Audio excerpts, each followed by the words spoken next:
Hello everyone. उम्मीद करता हूँ आप सब बढ़िया होंगे। आज मैं ना इंटरनेशनल टैक्सेशन का टॉपिक स्टार्ट करने वाला हूँ। जैसे कि आपको पता है कि ये मतलब हर प्रोफेशनल एग्ज़ाम में इम्पॉर्टेंट रोल प्ले करता है टैक्सेशन। सो मैं उसी पे आज डिस्कस करने वाला हूँ। सबसे पहले हम लोग आते हैं कि इंटरनेशनल टैक्सेशन होता क्या है। ठीक है, तो any type of transaction like cross border transaction between two countries like India and Switzerland के बीच में अगर कोई ट्रांजेक्शन हो रही है तो उसको हम इंटरनेशनल ट्रांजेक्शन कहते हैं। ठीक है, तो डेट इज मैंने लिखा है यहाँ पे कि cross border transactions are called as international transaction and levying of tax on them is called international taxation. Okay, so जो क्रॉस बॉर्डर ट्रांजेक्शन है मतलब ट्रांजेक्शन बिटवीन टू कंट्रीज, उस पर जो टैक्स लगेगा उसको हम कहते हैं इंटरनेशनल टैक्सेशन। ठीक है, अब आते हैं कि दो तरह के टैक्सेशन होते हैं, मतलब दो तरह के ट्रांजेक्शन्स होते हैं इंटरनेशनली। एक होती है इकोनॉमिक डबल टैक्सेशन और एक होता है jurisdictional double taxation. Economic double taxation क्या होता है? जहाँ पे एक ही इनकम पे टैक्स लगे लेकिन वहाँ पे दो आदमियों पर मतलब असेसी दो हो। जैसे कि बिजनेस से प्रॉफिट आया तो पीजीबीपी में टैक्सेबल हुआ वो सेम इनकम, और फिर वो जो अगर डिस्ट्रीब्यूट करेंगे डिविडेंड की तरह तो वो शेयर होल्डर के हाथ में टैक्सेबल होगा।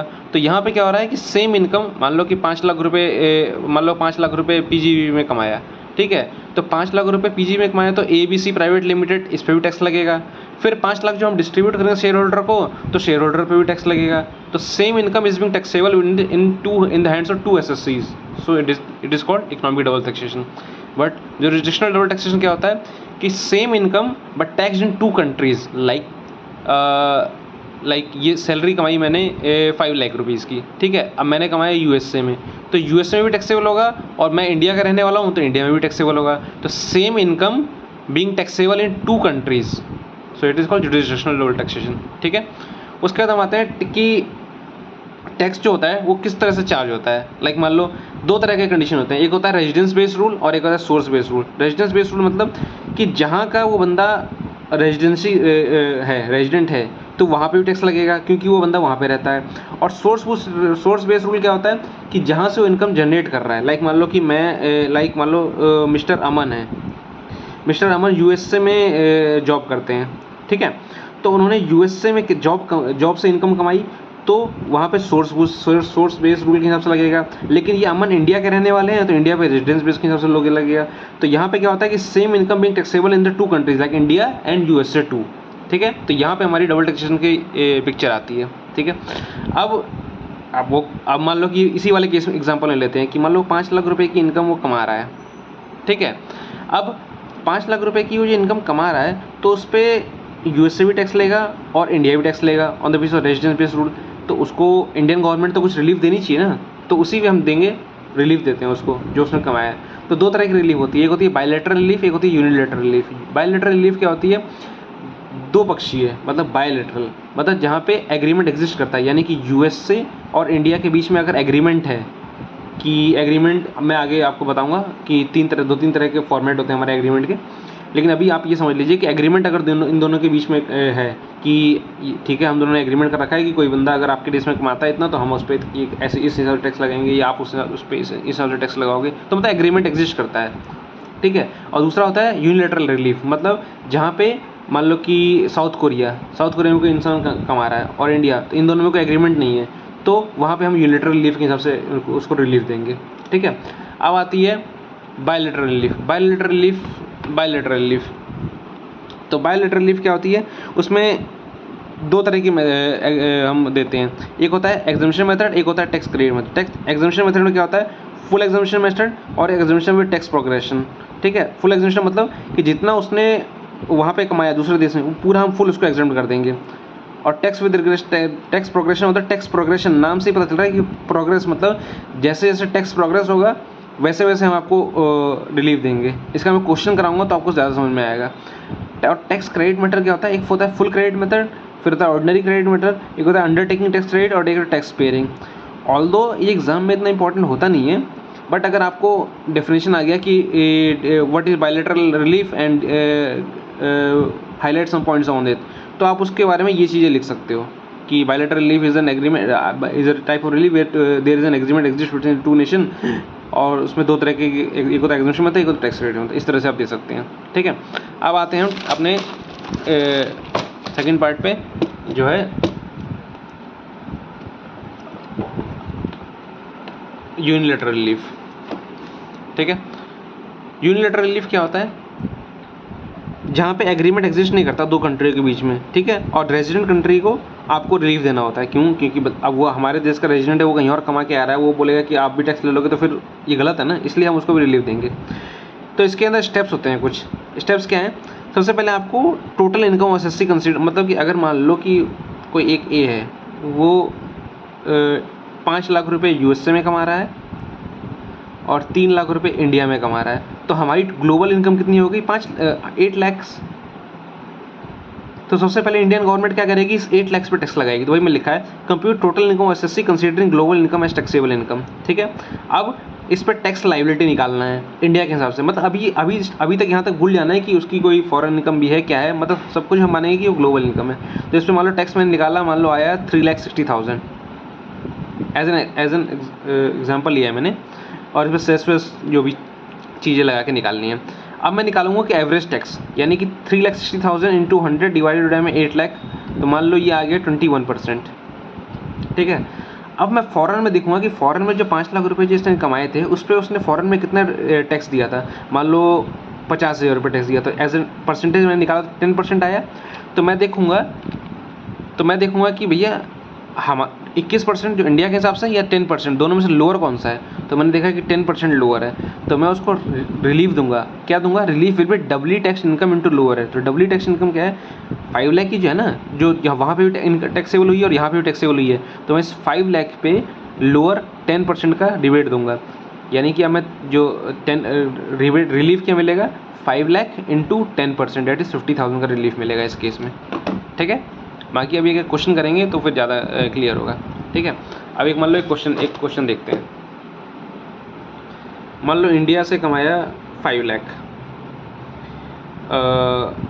यूके से कमाया 3 लाख, ठीक है, और यूके में टैक्स दिया 30,000।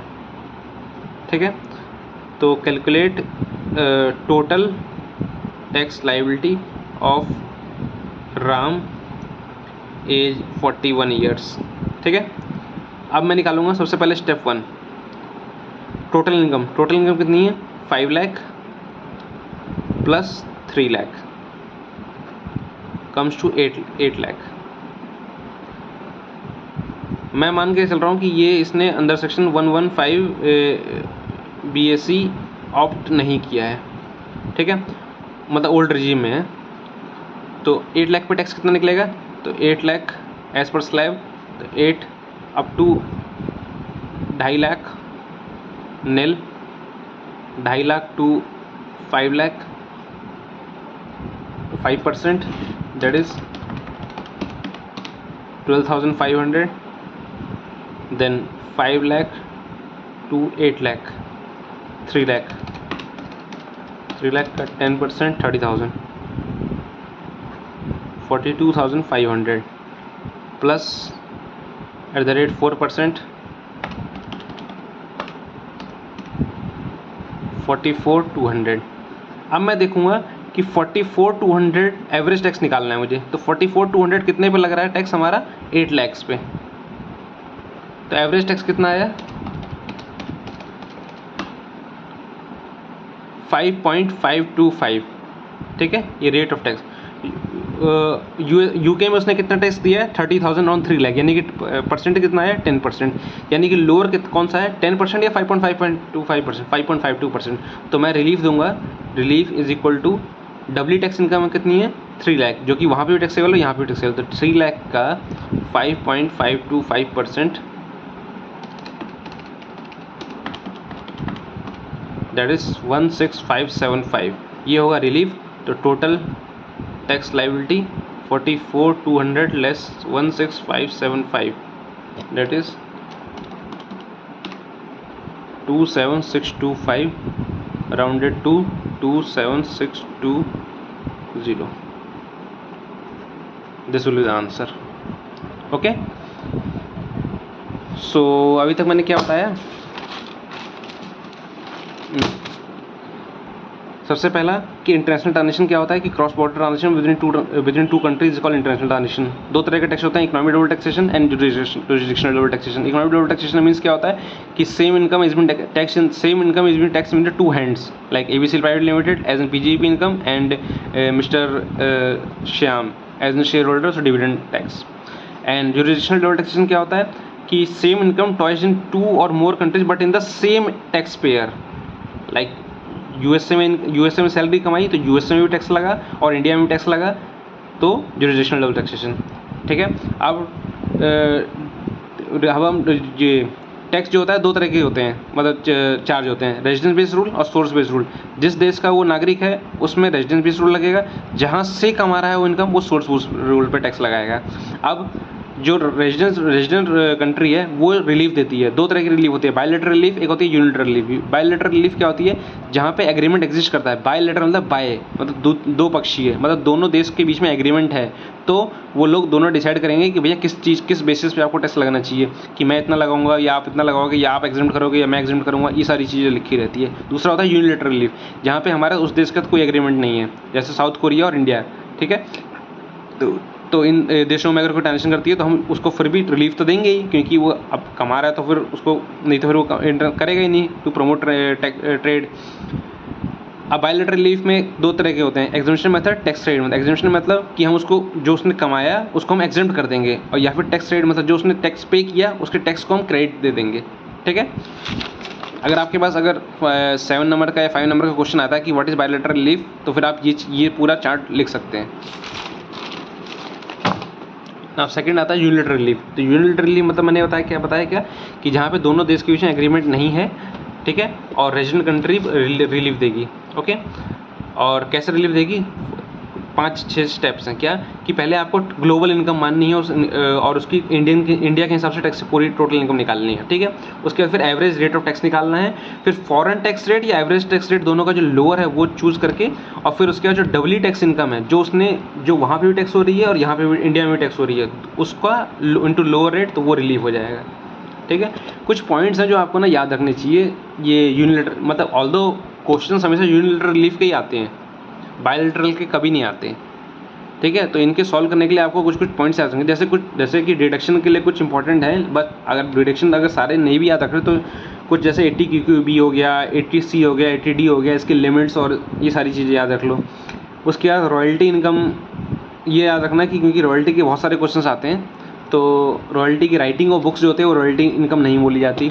उसके बाद अगर आपका मान लो कि आप कंट्री, आप मान लो 2 कंट्री में कमा रहे हो, आप कंट्री ए में आपने कमाया और कंट्री बी में आपने कमाया।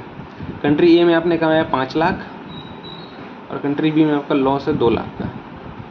तो जो लॉस है ये आपको एडजस्ट करने को मिल जाएगा जब आप ग्लोबल इनकम निकालोगे तो 3 लाख।